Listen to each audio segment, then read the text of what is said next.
de l'actualité ce 28 juillet, le chef de la milice libyenne Kaniyat, Mohamed Al-Kani, accusé de violation grave des droits humains, a été tué ce mardi à Benghazi dans l'est de la Libye. Un casque bleu a été blessé et un membre des forces armées centrafricaines a été tué lundi soir dans une attaque lancée par des rebelles en Centrafrique.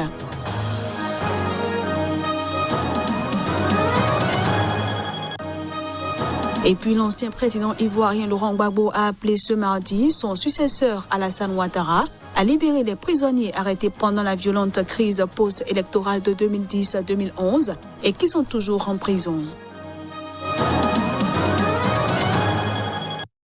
Voilà pour le sommaire. Bienvenue à tous. On démarre cette édition par la Libye où le chef de la milice Kaniyat, Mohamed Al-Kani, a été tué ce mardi à Benghazi. Il était accusé de violation grave des droits humains. Une source militaire qui a requis l'anonymat a affirmé que Mohamed Al-Kani, le chef de la milice Kaniyat, a été abattu par balle dans une ferme où il résidait à Benghazi. Ceci après avoir résisté à des membres de l'armée de l'Est venus l'arrêter munis d'un mandat d'arrêt pour crime de guerre.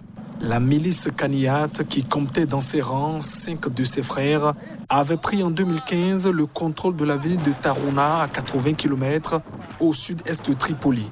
Elle a fait allégeance au maréchal Khalifa Haftar, homme fort de l'Est libyen et rival de l'ancien gouvernement d'union nationale basé dans l'Ouest. La fratrie a longtemps fait régner la terreur dans cette localité rurale, éliminant méthodiquement ceux qui s'opposaient à leur milice. Selon l'ONG Human Rights Watch, durant ces années, elle enlevait, détenait, torturait, puis faisait disparaître souvent des personnes qui s'y opposaient ou qui étaient soupçonnées de le faire. La milice Kaniyat avait aussi fait de Tarhouna sa base arrière dans sa tentative échouée pour prendre la capitale à compter d'avril 2019. Après la reprise de la ville par les forces loyales au GNA à l'été 2020, plusieurs charniers ont été découverts sans que leurs victimes ne puissent être liées à des exactions de la milice Kaniyat. Plus de 150 dépouilles ont été retrouvées, suscitant émoi et indignation dans la société libyenne. Bannie de Tarhouna, la milice Kaniyat a aussi été sanctionnée par les États-Unis en novembre dernier et par le Royaume-Uni en mai, gelant les avoirs de ses membres et leur interdisant d'entrer dans ces pays. Un casque bleu a été blessé et un membre des forces armées centrafricaines a été tué lundi soir dans une attaque lancée par des rebelles en Centrafrique. L'attaque a eu lieu à 900 km à l'est de la capitale Bangui, ont annoncé ce mardi l'ONU et des sources sécuritaires. Des rebelles ont lancé lundi, aux environs de 20h, une série d'attaques coordonnées sur la ville de Obo, ciblant les installations des forces de défense et de sécurité centrafricaines, mais également la base des casques bleus marocains, selon un communiqué de la mission des Nations Unies en République centrafricaine MINUSCA. Un casque bleu a été blessé durant les affrontements, mais sa condition est stable, a-t-elle poursuivi. La MINUSCA a également affirmé que cette attaque a malheureusement fait des victimes sans donner plus de précision. 3 sources sécuritaires qui ont requis l'anonymat ont affirmé qu'un membre des forces armées centrafricaines, FACA, a été tué dans l'attaque. La Centrafrique, deuxième pays le plus pauvre du monde selon l'ONU, est ravagée depuis 2013 par une guerre civile qui a néanmoins considérablement baissé d'intensité depuis 2018.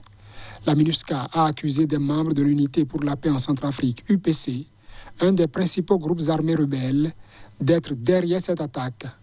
L'UPC, principalement active dans l'est du pays, où ses membres contrôlent de nombreux gisements miniers, est le groupe le mieux équipé en Centrafrique.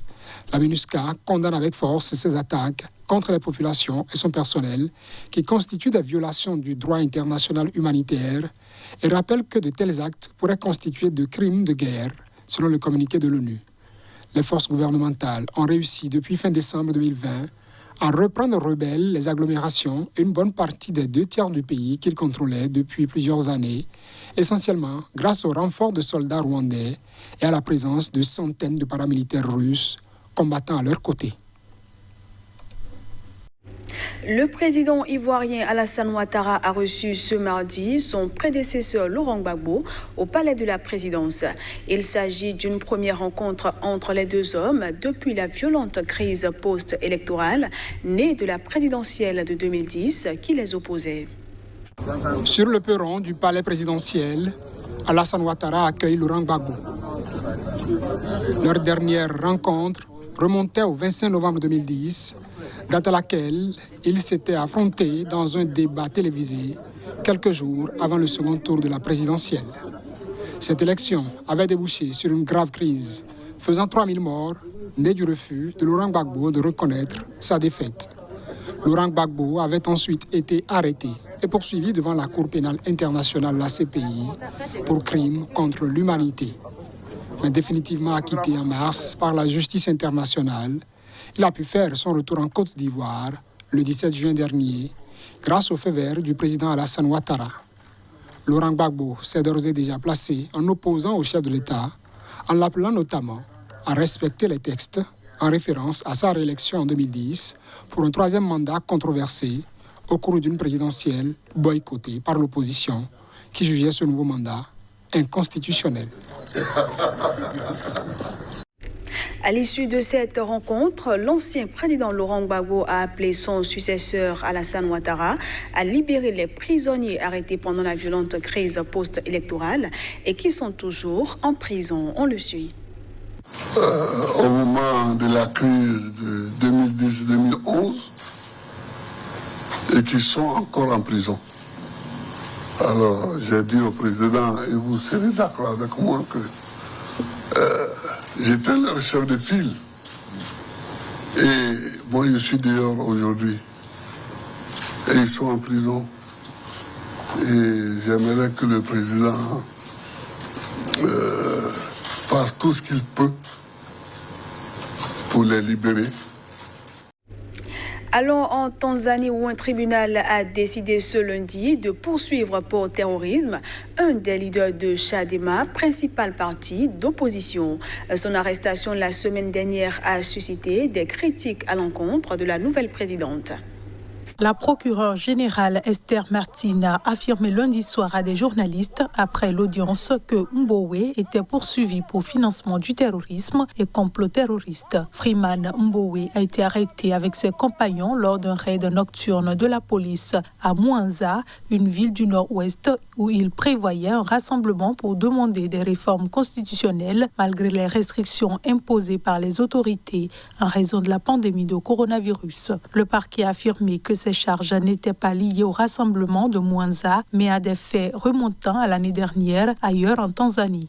Mbowe savait qu'on enquêtait sur lui pour terrorisme et il est parti pour Mwanza en sachant qu'il allait être arrêté, a de son côté déclaré lundi soir David Misime, le porte-parole de la police. Ce dernier avait indiqué jeudi que l'opposant était soupçonné de fomenter des actes terroristes, dont le meurtre de dirigeants gouvernementaux. 6 autres détenus sont poursuivis pour les mêmes faits que Mbowe, a-t-il ajouté. Ces 2 chefs d'accusation n'autorisent pas la libération sous caution. La prochaine audience est prévue le 5 août. Mbowe est actuellement détenu à Dar es Salaam où sa maison a été perquisitionnée. Des ordinateurs et d'autres équipements ont été saisis. Selon Chadema, la famille de Mbowe et ses avocats avaient été informés qu'il serait transféré à l'hôpital pour des examens de santé, mais il a à l'inverse été amené discrètement au tribunal en l'absence de ses représentants légaux. Ces poursuites interviennent 4 mois après l'arrivée au pouvoir de Samia Suluhu Hassan, qui a succédé à l'ancien président Magufuli.